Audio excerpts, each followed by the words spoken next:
அறிவாலயத்தில் மாலை போட்டு துணை பொதுச் செயலாளர் உட்கார வச்சா அங்கே போய் நின்றுக்கினேன். ஐயா யார இவன் கிழவங்க அண்ணாமலையை போய் கேட்குறான், ஐயா எல்லாரும் பேசிட்டாங்க ஐயா, நான் பேசட்டுமா வேணாமாங்க ஐயா? நீ பேசுன்ட்டு அவன் போயிடுறான்.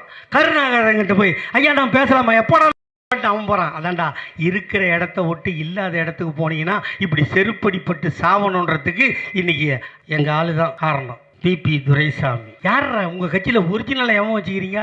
இப்போ நயினார் நாகேந்திரன் சட்டமன்ற கட்சி தலைவரா? அவன் அதிமுகலேருந்து பொறிக்கின்னு வந்தீங்க நீங்கள். அவன் ஒரிஜினல் பிஜேபியா? சொல்லு. கேட்டா சொல்றானுங்க, சட்டமன்றத்தில் பிஜேபி நுழைய முடியாது என்று சொன்னீர்கள், 4 பேர் நுழைந்து விட்டோம்.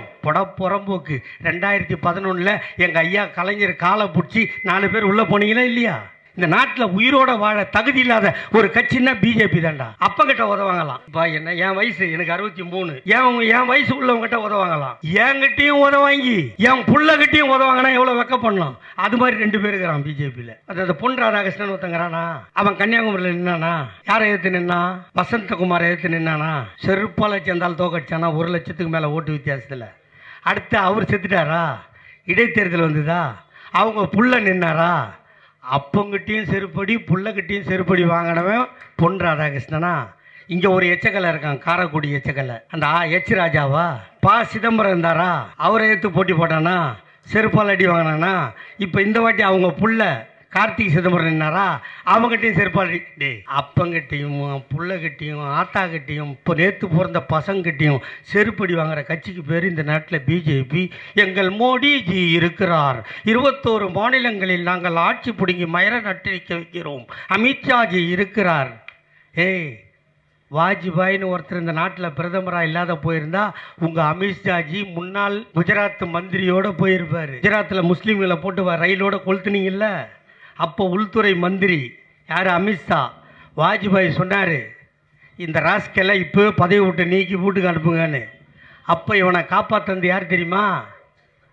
அத்வானி. யார் காப்பாற்றுறது? அத்வானி. அந்த அத்வானி இப்போ என்ன பண்ணுறாரு? அந்த அவன் முதலமைச்சராக இருக்கும்போது அத்வானியை பார்த்தா காலில் வந்தானா நரேந்திர மோடி? முதலமைச்சராக டெல்லியில் வேட்பாளர் ஆனவொன்னே கையை பிடிச்சானா? முதலமைச்சராக ஜெயித்தவொன்னே அத்வானியை திரும்பி பார்க்க போனானா?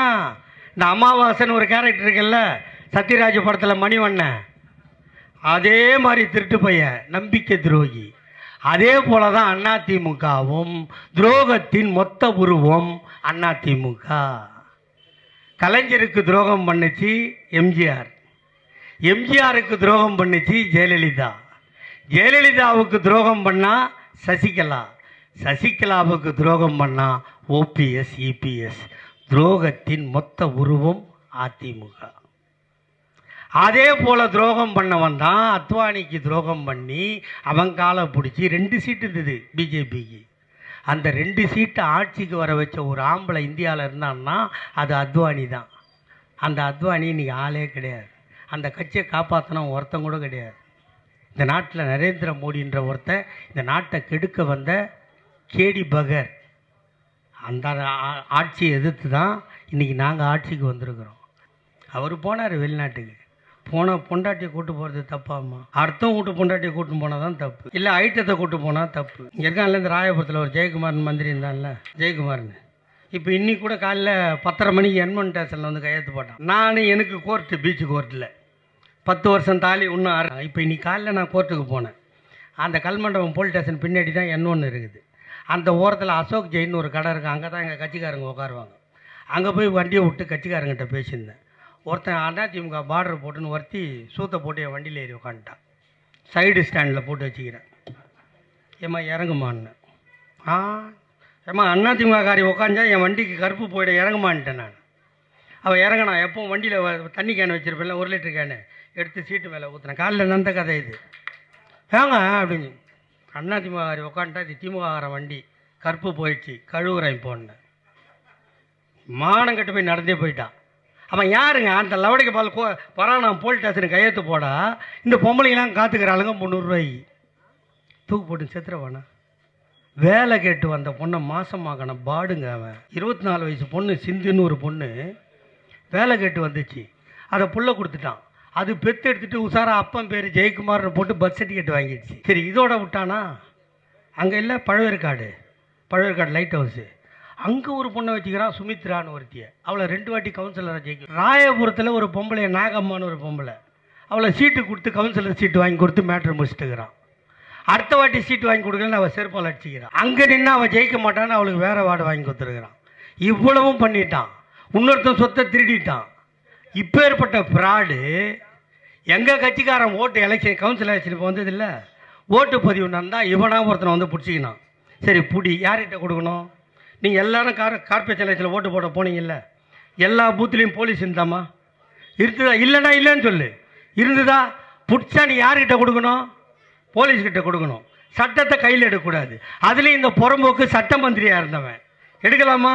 அவனை பிடிச்சி சட்டையை கிழித்து பின்பக்கம் கட்டி ஐயா முன்னாடி அப்படியே 100 கிலோ அரிசி மூட்டை மாதிரி நடந்து வர்றார் கையாட்டிக்கின்னு. இதை அவரே வீடியோ எடுக்க சொல்லி வாட்ஸ்அப்பில் போட்டார். இதை விட வேறு என்ன எவிடன்ஸ் ஓடும்? போலீஸ் பிடிக்குமா பிடிக்காதா? போலீஸு வீட்டுக்கு போயிடுச்சா? என் வீட்டுக்கு போன 10 வருஷம் தொடர்ந்து போலீஸ் வரும். வந்தால் ஏறுன்னா நான் ஏறிக்குவேன், எத்தனை போலீஸ் ஸ்டேஷனில் விட்டால் படுத்துக்குவேன். ஏன் தெரியுமா? எங்கள் வீட்டில் சிமெண்ட்டு தர சொரன்னு இருக்கும், பால் ஊற்றலை, அப்படியே போட்டு விட்டு போயிட்டான் கொத்தனார். ஜெயிலுக்கு போனால் அங்கே கடப்பை கல் படுத்த ஜில்லுன்னு தூக்கம் வருது. அதனால் நான் சைலண்ட்டாக போயிடுவேன். இவன் வீட்டுக்கு போலீஸ் வந்தால் இவன் இப்படி நிற்கிறாங்க ஜெயக்குமார், பக்கத்தில் பொம்பளை நிற்க வச்சுட்டான். இவன் ஆம்பளை மாதிரி பேசுகிறான், பொண்டாட்டியை நிற்க வச்சுட்டான். இந்த பக்கம் புள்ளையை நிற்க வச்சுட்டான். அவன் பிள்ளைக்கிறான் பாருங்க, அந்த அமில் டப்பாவில் இருக்கிற மூஞ்சி மாதிரியே இருப்பான் அவன். போலீஸ் வந்து வாங்க சார் இருந்து, சார் எங்கள் அப்பாவை டச் பண்ணாதீங்க சார். ஹலோ சார், நாங்கள் டச் பண்ணல சார். இல்லை நீங்கள் டச் பண்ணீங்க. உங்கள் அப்பனை டச் பண்ண நான் வயசுக்கு வந்த பொண்ணடாவன், கற்பாடா பாழா போவோம், ஊர் தாலி அர்த்தவன்டாவன், திருட்டு பையன்டா, சட்டத்தை கையில் எடுத்தவன்டா. பொம்பளை விட மாட்டேன், இந்த பக்கம் புள்ள விட மாட்டேன், வரமாட்டேன். எங்களெல்லாம் கூப்பிட்டேன்னு வச்சுக்க, இந்த 10 வருஷத்தில் ஒரு நாள் வரமாட்டேன்னு சொல்லியிருப்பேன். ஒரு வாட்டி என் மேலேருந்து லீவு சேங்ஷன் ஆகிறதுக்காக லீவ் லெட்டரை திருட்டுத்தனமாக கையெழுத்து போட்டு அமிச்சேன். இன்னொரு வாட்டி பெயில் பாண்டில் கையெழுத்து போட்டு அமிச்சேன். ஒரு வாட்டியாவது என்னை சீக்கிரம் எடுத்துன்னு என்னைக்குன்னா ஒரு நாளைக்கு ஆயுதன்னு கேளு. 2004 என் கேஸெல்லாம் பார்த்துட்ருக்காரு அவர். இப்போ தான் பகுதி செயலாளர். 2004 கேஸ் பார்க்குறாரு. ஒரு வாட்டியாவது நான் உள்ளே இருந்தேன். அதுவும் மே மாதம் 29 உள்ளே பிடிச்சி போட்டு ஜூன் மாதம் 30 தான் வெளில வந்தேன். ஒரு நாள் கூட அழுவலை. முழுவதும் பட்டப்பட்டியாகிடுச்சு. போடா மயிறு, திமுகவில் இருக்கிறோம், கேஸ் போட்டால் உள்ளே போகணும், வெயில் இருந்து வெத்து வெளியே வரணும், ஆம்பளை இதோ நிற்கிறேன். போன 10 வருஷம் தெத்தி பிடிச்சிங்க. என் மயிறு அப்படி தானே இருக்குது. ஏன்னா கொஞ்சம் நெஞ்சம் குறைஞ்சிக்குதா? ஜெயக்குமார் மண்டை மாதிரி வழிக்காக்குதா? அப்படியே தானே இருக்கிறேன். வந்தால் போலீஸ் போகணுமா இல்லையா? பயப்படுறான். பிடிச்சின்னு போனவன அவன் பிள்ளை, எங்கள் அப்பாவுக்கு சுகர் இருக்குது, எங்கள் அப்பாவுக்கு தைராய்டு இருக்குது, எங்கள் அப்பாவுக்கு ப்ரெஷர் இருக்குது, இவ்வளோ நோவை வச்சுக்கின்னு 24 வயசு பொண்ணை மாதமாக்கினான். அந்த லவடைக்கப்பால் எவ்வளோ கொழுப்பு இருக்கும். செய்யலாமாடா இந்த வேலை? செய்யலாமா? பிடிச்சி போயிட்டு கோர்ட்டுக்கு போயிட்டு வந்துட்டான். அவர் சொல்கிறாரு, என்னை கொண்டு போய் தடா கைதிகள் அடைக்கின்ற பூந்தமல்லி ஜெயிலில் விட்டார்கள். திருட்டு பையனை வேறு எங்கடா விடுவாங்களா? எங்கள் அண்ணன் தளபதியை லைட் இல்லாத ரூமில் 1 வருஷம் விட்டு நைட்டெல்லாம் போலீஸ் வந்து அடிக்கண்டா. சிட்டி பாபுவும் பாலகிருஷ்ணனும் செத்து போகாமல் இருந்திருந்தால் எங்கள் அண்ணன் தளபதி இன்று உயிரோடு இல்லை. என்னை எடுத்துன்னு போய் தடா ஜெயிலில் விட்டாங்க. எங்கே எடுத்துன்னு போகிறாங்கன்னு தெரில. ஆஸ்பத்திரிக்கிட்ட போய் பிபி செக் பண்ணாங்க. இந்த நாய்க்கு அது கூட தெரில, ப்ரெஷர் ஏறி போச்சு. 10 வருஷம் அப்படியே ஜாலியாகவே சுற்றிட்டார்ல அமுல் பாப்பா மாதிரி. போலீஸ் பிடிச்சோன்னே மிரட்டான் ஆள். எங்கே இட்டு போகிறாங்கன்னு தெரில. இவனை வச்சதே மொத்தம் 20 days தான். அவள் தானே சார்? 20 நாள் தாங்க.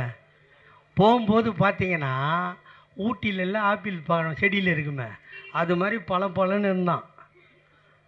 உன்னை வெளியிட்டுன்னு வர அன்றைக்கி பார்க்குறேன். இந்த தேரச்சட்டி ஸ்கூலாண்ட காலையில் இளந்தம்பழம் கொட்டுவாங்க தெரியுங்களா? கொட்டிட்டு சாயந்தரம் 3:30 மணி போனதா சொட்டி ஆகிடுவேன். அந்த மாதிரி வந்துக்கிறான். அதுதான் ஜெயிலுன்னாலும் பெயிலுன்னாலும் கோர்ட்டுனாலும் அதை சந்திக்கின்ற தெம்பும் திராணியும் திமுக காரனுக்கு மட்டும்தான் உண்டு. உண்மையை உறக்கச் சொல்வும் உலகத்துக்கு டிஎன் வாய்ஸ் யூ சேனலை சப்ஸ்கிரைப் பண்ணுங்க.